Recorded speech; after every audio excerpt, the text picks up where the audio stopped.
नमस्कार. तर आज आपण नागपंचमी जवळ येत आहे. तर त्याच्यामध्ये थोडी काय माहिती आहे ते जाणून घेऊया. श्रावण महिना नुकताच सुरू झाला आहे. महिना सुरू होताच पहिला सण म्हणजे नागपंचमीचा सण. श्रावण महिन्याच्या 5व्या दिवशी नागपंचमी असतो. तर यावर्षी नागपंचमी 9 ऑगस्टला आहे. तर या दिवशी नागाची मनोभाव पूजा केली जाते.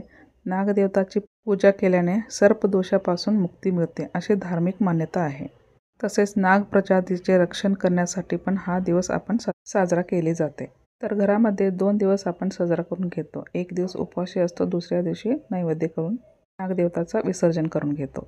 गावाकडे नागपंचमीला महिला झिम्मा, फुगडी, झोके, विविध प्रकारचे खेळ पण खेळतात. नागपंचमीला पूजा करायची पद्धत. पंचमीला पूजा करण्याचा मुहूर्त 9 ऑगस्टला पहाटे 5:43 सुरू होणार आहे. दुपारी 1 वाजेपर्यंत मुहूर्त आहे. कालावधीमध्ये आपण नागदेवताची पूजा करू शकतो.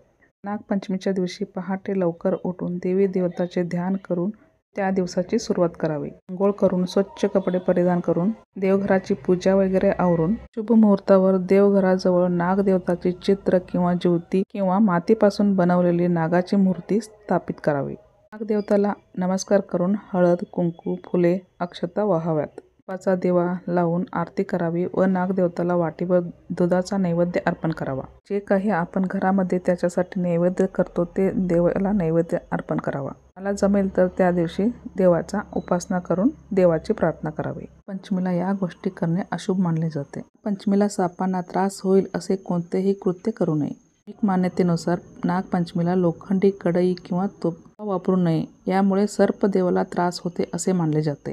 पंचमीला नागदेवताला तांब्याच्या भांड्यात दूध अर्पण करू नये. नेहमी पितळ्याच्या भांड्यात वापर करावा. पंचमीला जमिनीत खुरपणी, शेतावर काम, गवत काढणे यासारख्या गोष्टी टाळावेत. जमिनीत असलेल्या सापाच्या बिळात नुकसान होऊ शकते. सुई यासारख्या धारदार वस्तूचा या दिवशी वापर करणे अशुभ मानले जाते.